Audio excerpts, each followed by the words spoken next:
శోధిమలద్వయం శూనిరాయకం వల్లాండు అడిగోర్వకమళంగం అప్పాండిహేంద్రియం వల్లాండు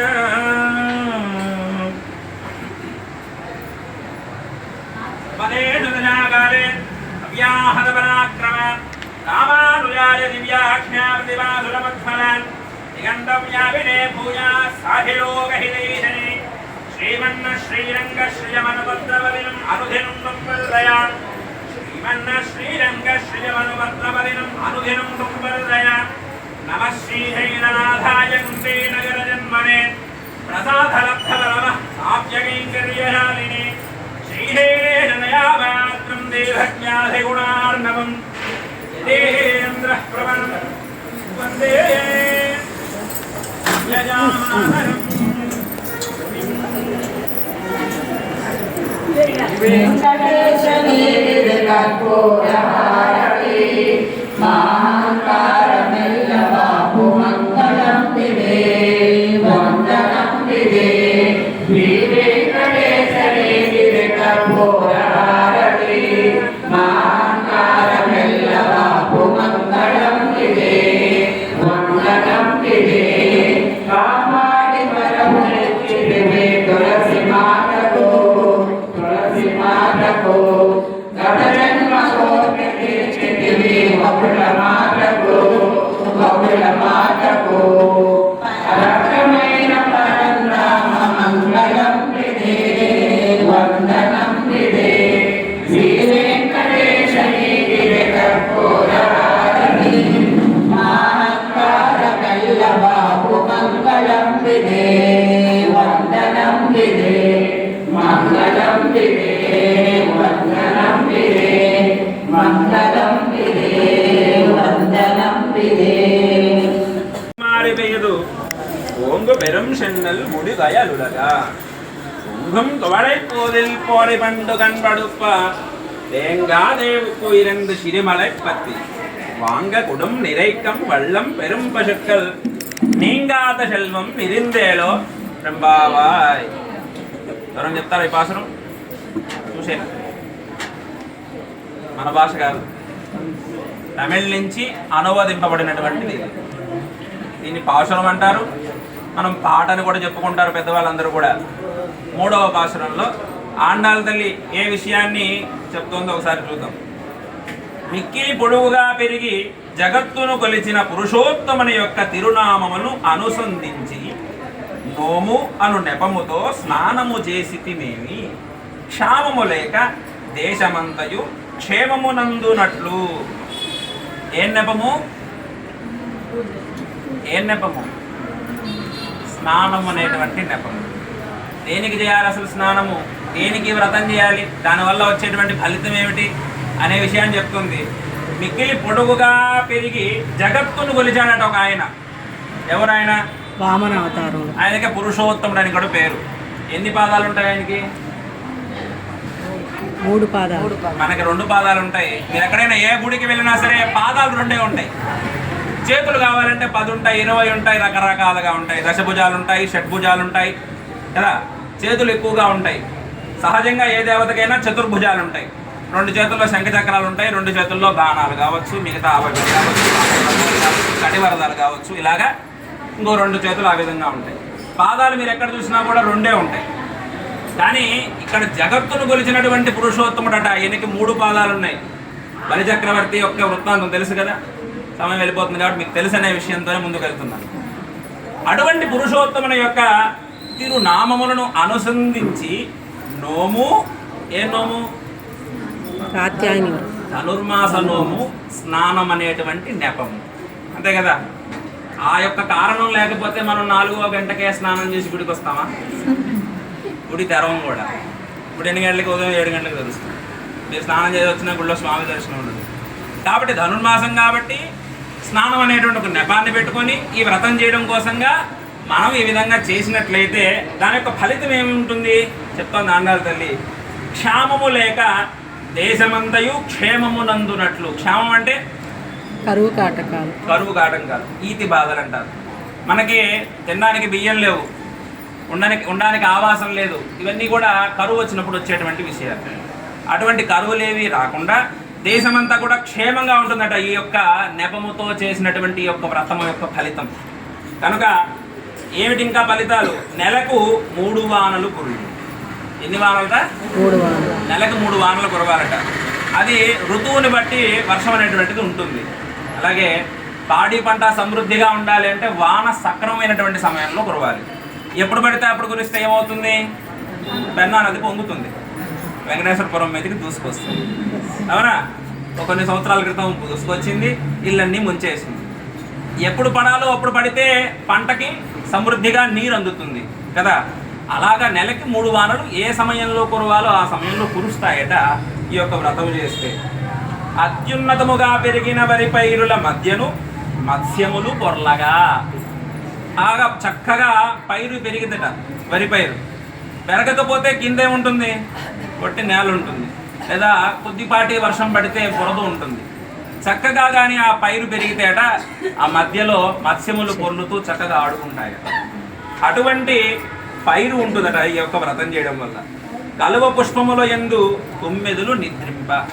ఆ కలువలు కూడా సమృద్ధిగా నీరు కానీ ఆ పొలంలో ఉందనుకోండి, చక్కగా కలువలు వికసిస్తాయి. అటువంటి కలువలలో తుమ్మెదలు ఏం చేస్తాయట? మకరందాన్ని సేవించి చక్కగా మత్తుగా పడుకుని ఉంటాయి.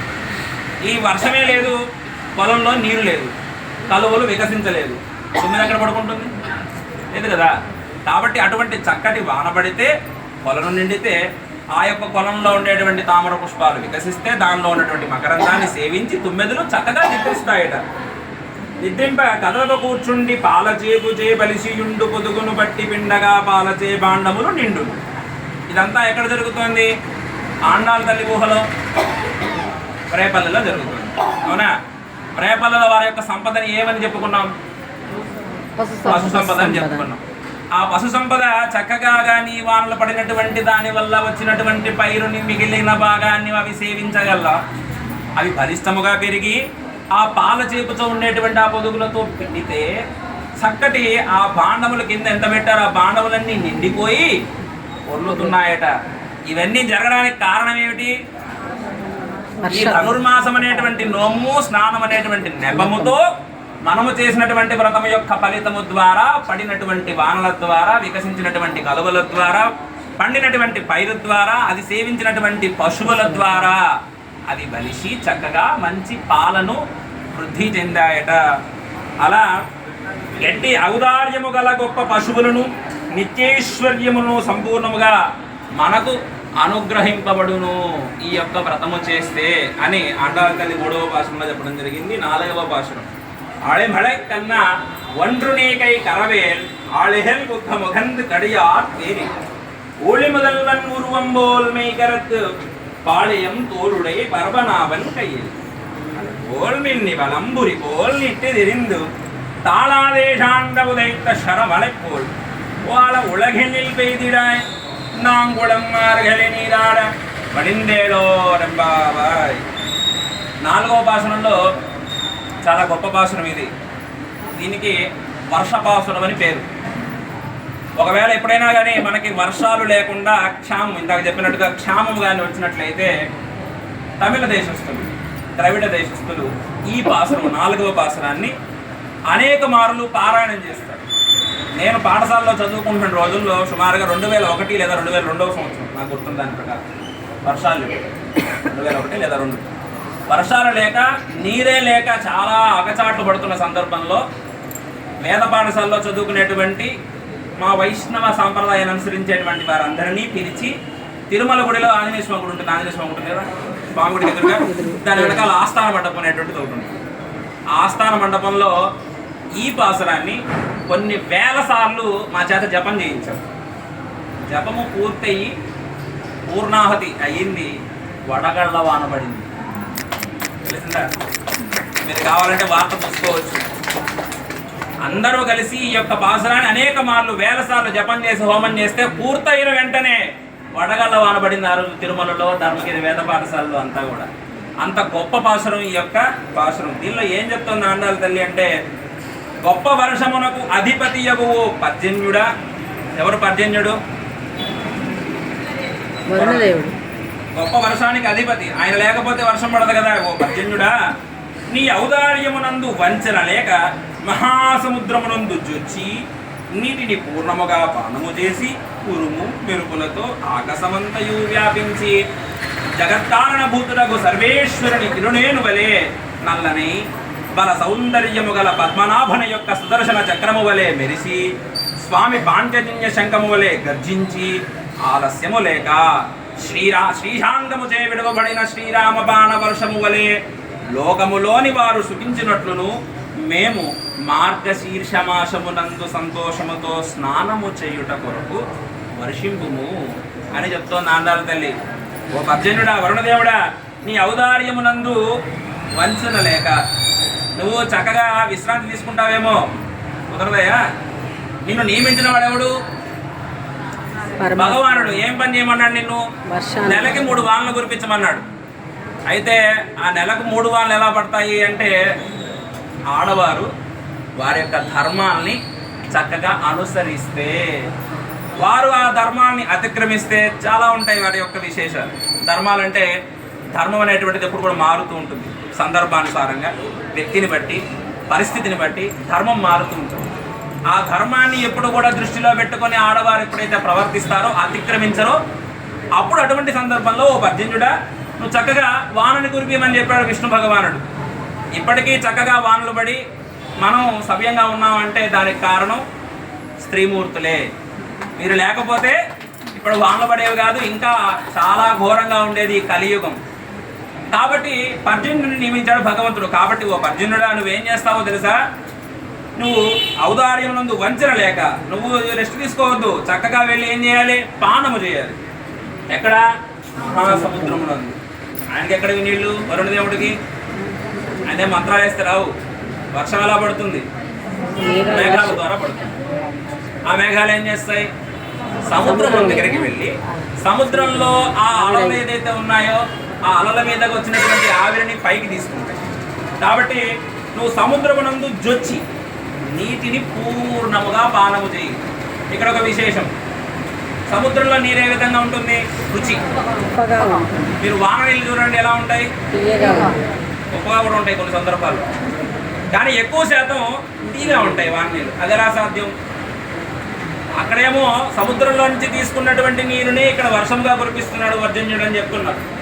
మరి తీయదనం ఎక్కడ వచ్చింది? భగవంతుడు చేస్తాడు. అది మనకి ఏ విధంగా కావాలో అటువంటి సంపదని భగవంతుడు మనకు అందిస్తాడు. కాబట్టి ఓ పర్జన్యుడా, సముద్రం నందు వచ్చి నీటిని పూర్ణముగా పానము చేసి ఉరుము మెరుపులతో ఆకాశమంతయు వ్యాపించి. మనకి వర్షం పడుతుందంటే ముందు నీలమేఘం ఉంది. మనకు ముందే తెలుస్తుంది ఇవాళ ఏమిటో పడేటట్టుంది బాగా. కాబట్టి బట్టలు చక్కగా లోపల పెట్టేసుకోవాలి. పిల్లల్ని బయటకు పంపించొద్దు. కొడుకు ఎక్కడ ఉన్నామంటే సిద్ధం చేసుకోవాలి. రెయిన్ కోటు, రకరకాల సాధనాలన్నీ ఏర్పరచుకోమని ముందే హెచ్చరిస్తాయి. ముందు నీలమేఘం, తర్వాత ఏమొస్తుంది? ఉరుములు మెరుపులు వస్తాయి. దానికన్నా ముందు ఎక్కడన్నా వాన పడి ఉందనుకోండి, చక్కటి వాసన వస్తుంది. ఎవరన్నా ఆస్వాదించారా? అది ఇష్టం లేని వారు ఎవరు ఉండరు. మీరు వర్షం పడినప్పుడు మట్టి వాసన చూస్తే ఆహా ఎంత సుందరంగా ఉంటుంది, చాలా గొప్పగా ఉంటుంది. అలాంటి ఆకాశమంతయు వ్యాపించి ఓ పర్జన్యుడా, జగత్కారణ భూతుడకు సర్వేశ్వరుని తిరుమేను వలె, ఆయన యొక్క ముఖం ఎలా ఉంటుందో నేను చెప్పుకున్న భాషణంలో, అటువంటి తిరుమేను వలె నల్లని వాడు కదా. కాబట్టి బల సౌందర్యము గల పద్మనాభుని యొక్క, ఎవరు పద్మనాభుడు? శ్రీమన్నారాయణ. ఆయన యొక్క పద్మం ఎక్కడుంది? నాభిగమనంలో. అటువంటి పద్మనాభుని యొక్క సుదర్శన చక్రం, దాని వేగం, దాని ప్రమాణం అంతా కూడా మహాభారతంలో వివరంగా ఉంది. అటువంటి సుదర్శన చక్రం వల్లే మెరిసి స్వామి పాంచజన్య శంఖము వలె గర్జించి యుద్ధానికి వెళుతున్నప్పుడు ముందుగా శంఖాన్ని పూరిస్తారు, యుద్ధానికి వస్తున్నామని. అలాగే పర్జన్యుడు అనేటువంటి వరుణుడు కూడా శంఖం పూరిస్తాడట ఉరుములు మెరుపులతో. అలా నీవు పాంచజన్య శంఖము వలె గర్జించి ఆలస్యము లేక శ్రీశాంగము చే విడవబడిన. శార్గం అంటే స్వామి యొక్క